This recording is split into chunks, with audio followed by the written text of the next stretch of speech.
Hello दोस्तों, नमस्कार, जय हिंद। मैं अरविंद सिसोदिया एक बार पुनः आप सभी का हार्दिक स्वागत करता हूं सत्य केतु डिफेंस एकेडमी के ऑनलाइन प्लेटफॉर्म पर। तो मेरे प्यारे दोस्तों, मेरे प्यारे भाइयों, सभी सकुशल मंगल होंगे।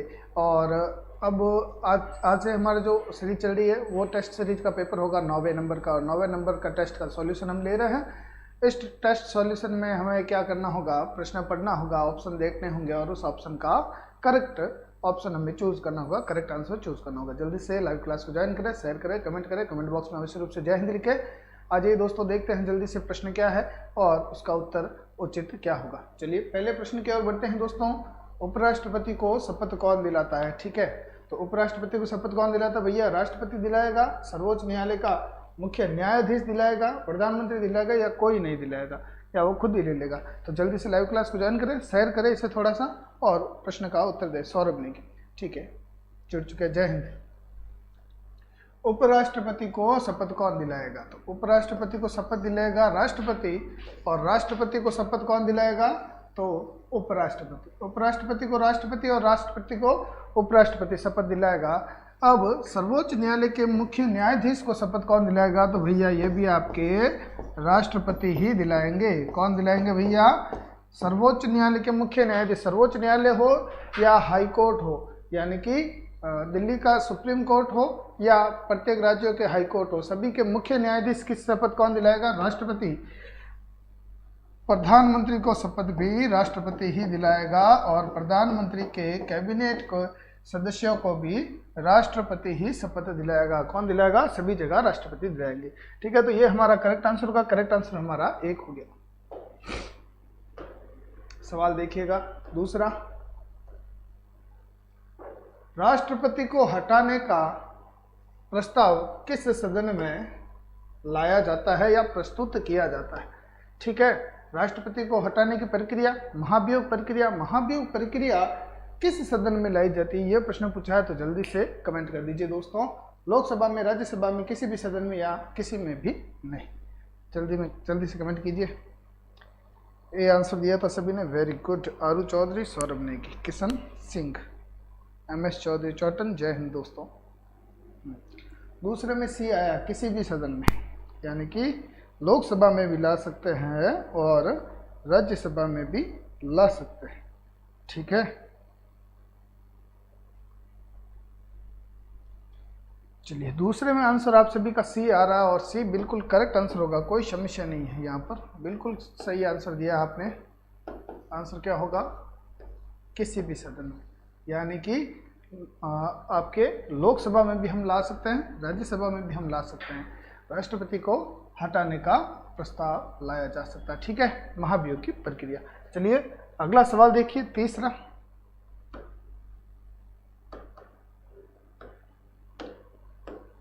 सवाल क्या कहता है? तीसरा कहता है सर्वोच्च न्यायालय के मुख्य न्यायाधीश की नियुक्ति कौन करेगा?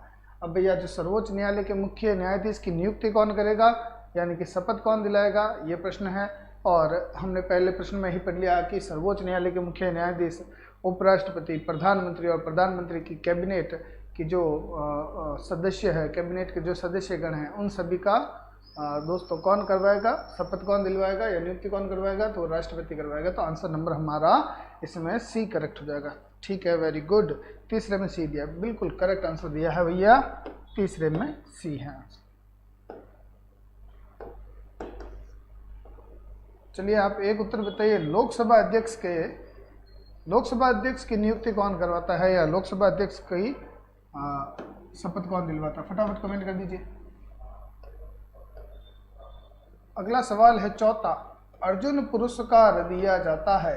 अब भैया अर्जुन पुरस्कार किस क्षेत्र में दिया जाता है? उत्कृष्ट खिलाड़ियों को दिया जाता है, कवियों को दिया जाता है, वैज्ञानिकों को दिया जाता है, या अभिनेता को दिया जाता है? तो देखेंगे सबसे पहले अभिनेता से संबंधित हो जाएगा आपके कौन सा? दादा साहेब फाल्के।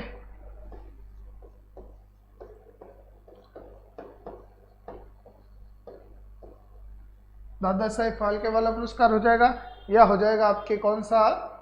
वो ऑस्कर अवार्ड। ठीक है, हालांकि ये फिल्मों को दिया जाता है पर क्षेत्र वही है। ठीक है, अगला सवाल देखिए। वैज्ञानिकों को नोबेल दिया जाता है, नोबेल पुरस्कार। ठीक है, वैज्ञानिकों को दिया जाता है, कवियों को दिया जाता है साहित्य अकादमी पुरस्कार।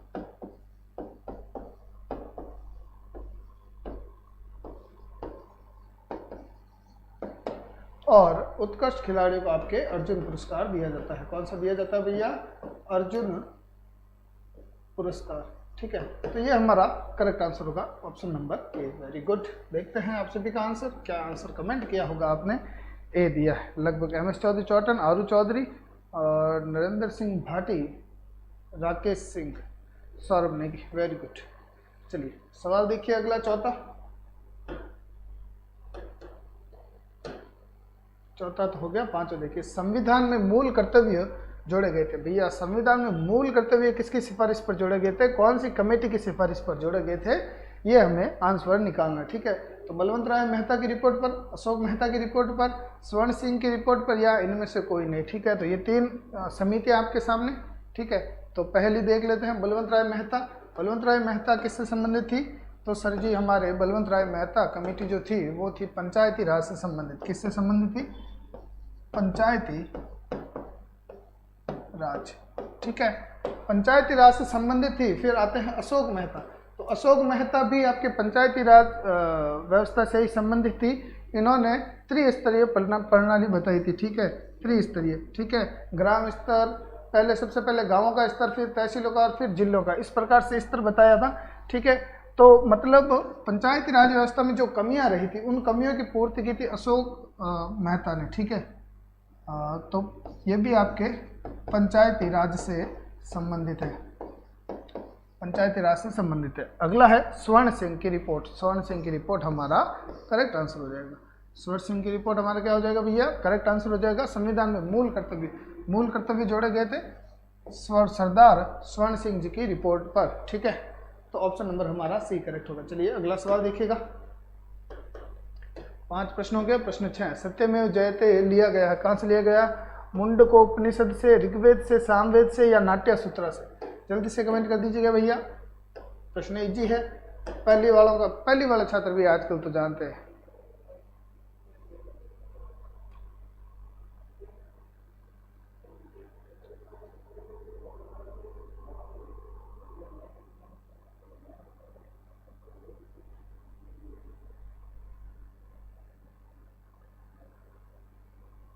प्रश्न 6 आंसर दिया है ए में क्या है? मुंडकोपनिषद। वेरी गुड, बिल्कुल करेक्ट आंसर होगा।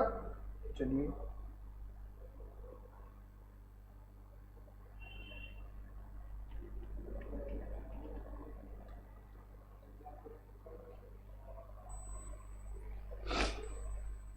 आंसर क्या होगा? ए है, मुंडकोपनिषद से सत्यमेव जयते लिया गया है। बहुत इजी प्रश्न था, कोई समस्या नहीं। ठीक है, बाकी ऋग्वेद सामवेद रोज का, ये रोज के आ रहे हो, रोज के मैं आपको बता रहा हूँ। ऋग्वेद में 10 मंडल हैं, सबसे बाद में कौन सा जुड़ा है, कौन से मंडल में क्या है क्या नहीं है। अगला सवाल देखिए 7वां, बुलंद दरवाजे का निर्माण किसने करवाया था? बुलंद दरवाजा किसने बनवाया था? ये प्रश्न पूछा गया है, जल्दी से कमेंट कर दीजिए। तो अब देखा जाएगा दोस्तों,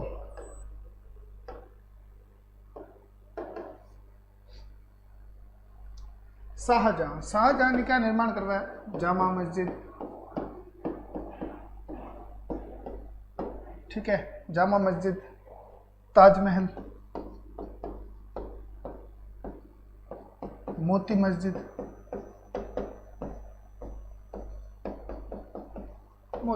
ये इतने सारे निर्माण करवा दिए आपके शाहजहां ने। अकबर ने फतेहपुर सीकरी,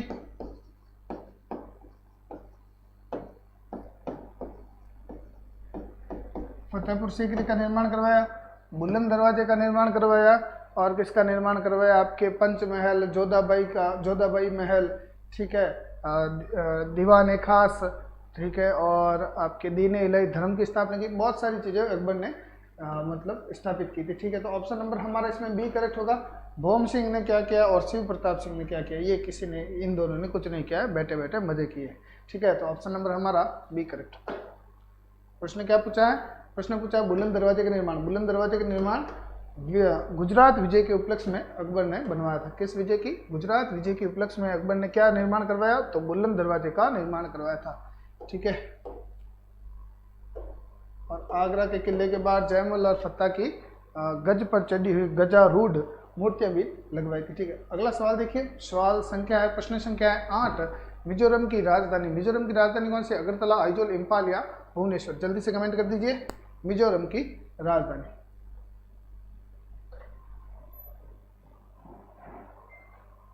हाँ, आगरा किला बड़ा भूल को मैं।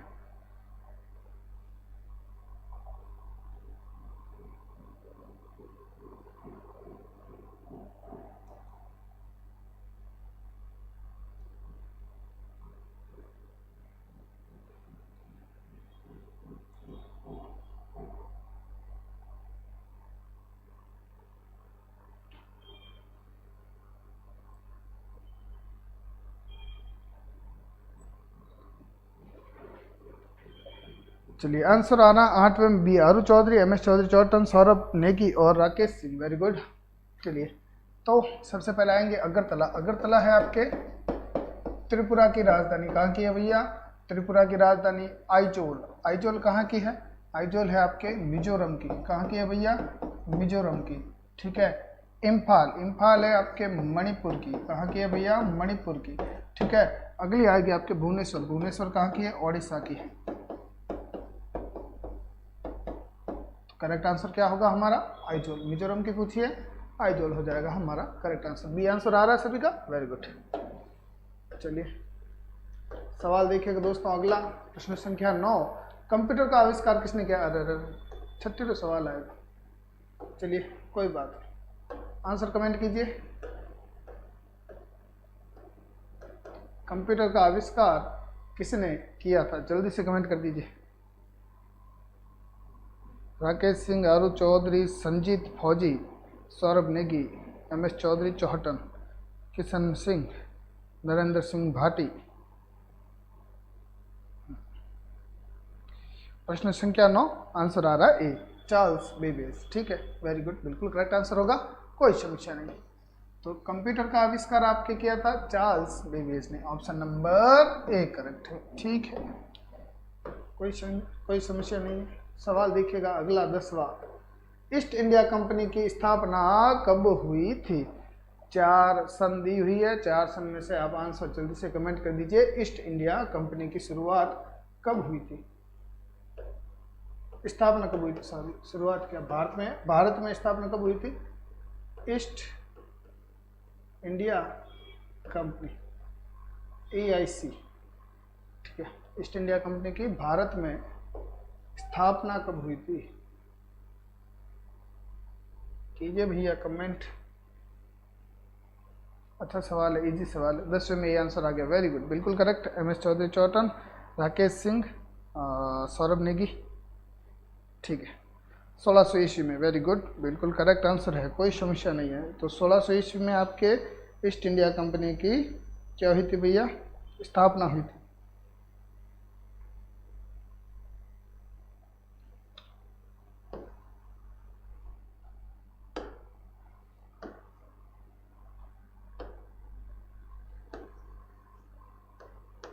सही है। चलिए,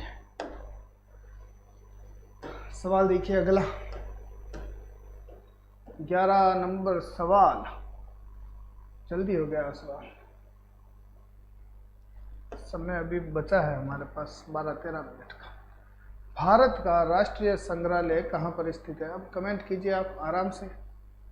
ठीक है, सोच समझ के क्लास को थोड़ा शेयर कीजिए। बच्चे आते नहीं हैं आजकल, बाद में क्लास देखते हैं। उससे अच्छा लाइव देखो तो फायदे में रहोगे।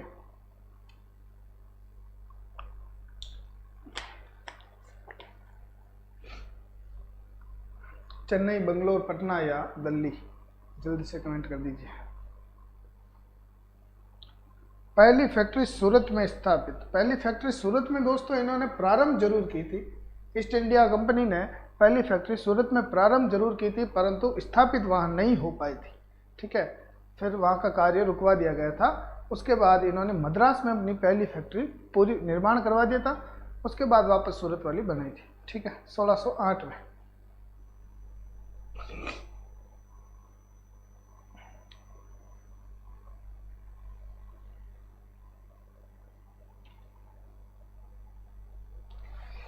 प्रश्न संख्या 11 में सी और डी आंसर आ रहा है।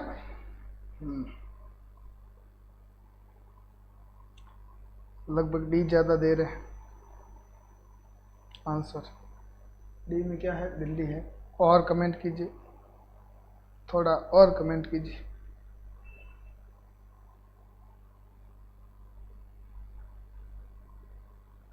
क्योंकि समय हमारे पास बहुत है, सोच समझ के प्रश्न पढ़िएगा।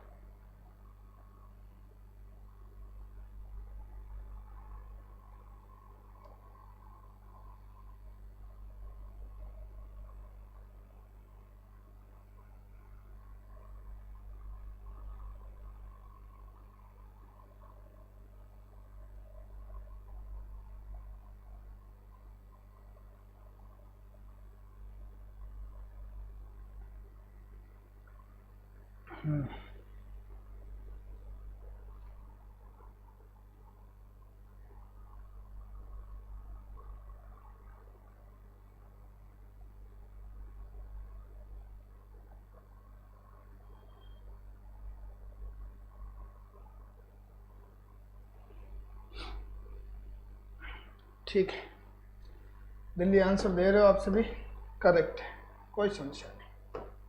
ठीक है, भारत का राष्ट्रीय संग्रहालय, ठीक है, नेशनल म्यूजियम, डी आंसर होगा हमारा। चलिए सवाल देखिएगा अगला, 12वां। सार्क के कितने सदस्य देश हैं? सार्क देशों के कितने सदस्य देश हैं? ठीक है, सार्क को क्या कहते हैं? एक और नाम ये याद रखिएगा आप, सार्क को आपके दक्षेस भी कहा जाता है। क्या कहा जाता है? दक्षेस। ठीक है, तो कभी कभी सार्क ना देकर दक्षेस पूछ ले तो भी आप इसका आंसर कमेंट कर देना, है ना।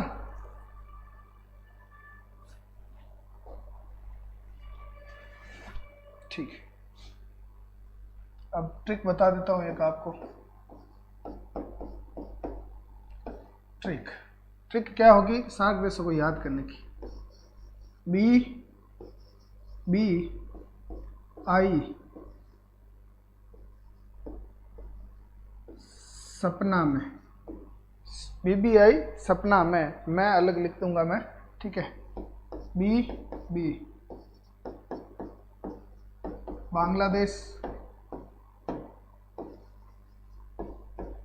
भूटान, इंडिया, श्रीलंका, ठीक है, अफगानिस्तान है ना, अफगान, ठीक है। अब सपना, या तो मैं ऐसा करता हूँ उस तरफ लिख देता हूँ कि यहाँ पर दिखेगा नहीं आपको।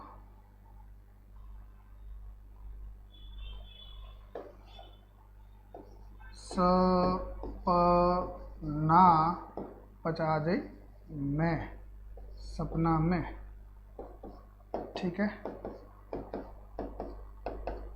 हाँ, अब श्रीलंका,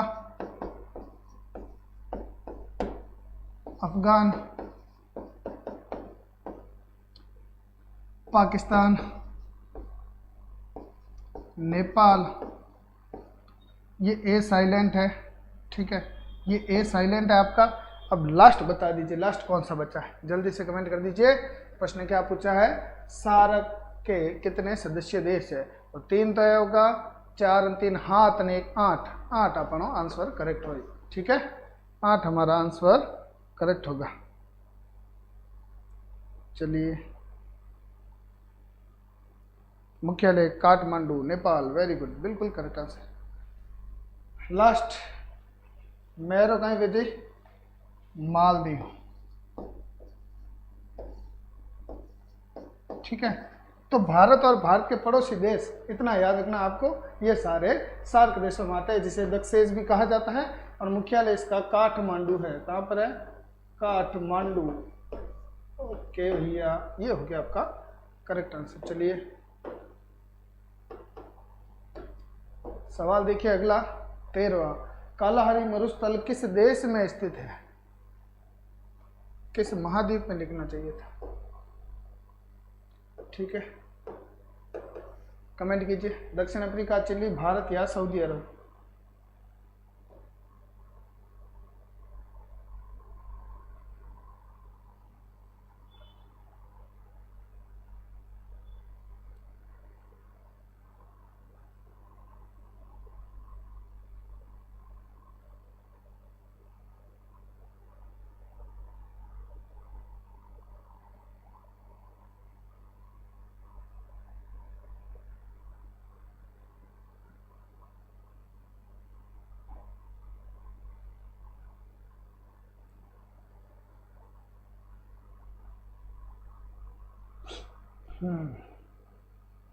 दक्षिण अफ्रीका आंसर दे रहे हैं सभी।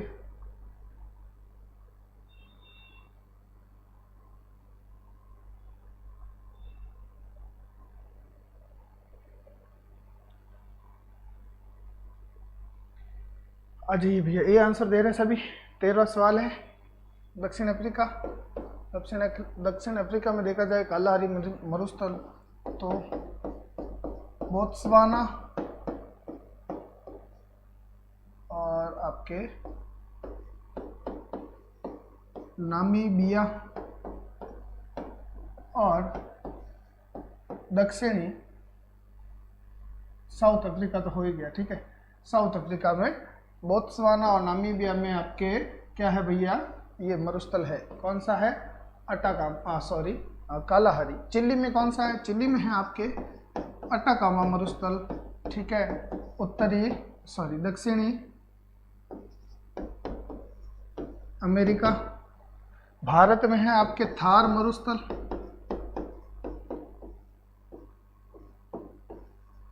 थार मरुस्थल कहाँ पर है? राजस्थान में। राजस्थान यानी भारत के उत्तरी पश्चिमी भाग में है। अगला सऊदी अरब में। अरब में है अरब मरुस्थल, ठीक है, जो थार का ही भाग है। ऑप्शन हमारा हो जाएगा करेक्ट ए। अगला सवाल देखिए, नर्मदा नदी का स्रोत, उद्गम स्रोत है ना। नर्मदा नदी का उद्गम स्रोत कौन सा है, ठीक है।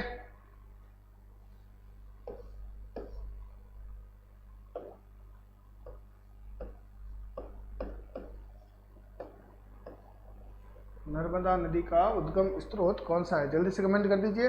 गुवाहाटी, नासिक, अमरकंटक या बैतूल। नर्मदा का पूछा, गोदावरी का नहीं। थोड़ा याद सोच समझ का आंसर देना। सी आंसर आ रहा है, वेरी गुड।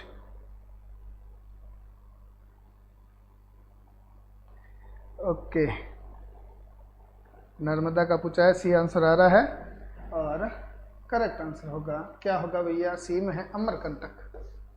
अमरकंटक, ठीक है। यहाँ से आपके नर्मदा निकल जाएगी। गुवाहाटी में मुख्य रूप से कौन सी नदी बहती है? गुवाहाटी में बहती है ब्रह्मपुत्रा। नासिक में कौन सी, नासिक से कौन सी नदी का उद्गम स्थल है? तो गोदावरी का नासिक के त्र्यंबक पहाड़ियों से उद्गम होता है, गोदावरी, ठीक है। बाकी मानसरोवर झील से ब्रह्मपुत्रा का उद्गम स्थल होता है और वहाँ से वो होते हुए नेपाल, ठीक है, फिर आपके आती है कहाँ पर? भूटान से होकर सीधा असम में। असम में आकर असम में गुवाहाटी में मुख्य रूप से बहती है। ऑप्शन नंबर सी हमारा इसमें करेक्ट होगा, नर्मदा नदी का उद्गम स्थल, ठीक है। अगला सवाल है भगवान महावीर का जन्म स्थान। जल्दी से कमेंट कर दीजिए। लास्ट सवाल है आज का, फिर क्लास यहीं समाप्त करेंगे। अगली क्लास होगी आपके साइंस की, फिर होगी मैथ की। दोनों क्लास देखनी है और तैयारी मजबूत करनी है। चलिए 15वां प्रश्न है, भगवान महावीर का जन्म स्थान कहाँ पर है? वैशाली, बोध गया, पाटलिपुत्र या कपिलवस्तु। जल्दी से कमेंट कर दीजिए। भगवान बुद्ध का, महावीर स्वामी का है ना, महावीर स्वामी का। जल्दी से कमेंट कीजिए।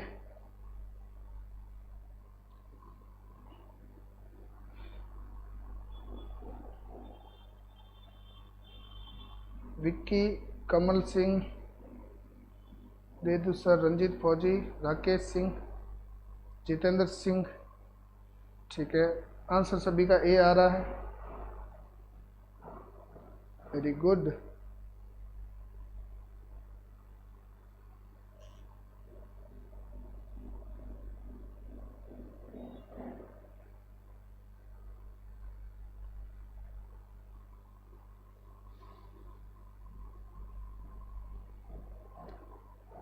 ठीक, वैशाली।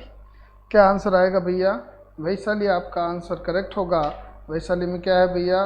भगवान महावीर स्वामी का जन्म हुआ था, ठीक है।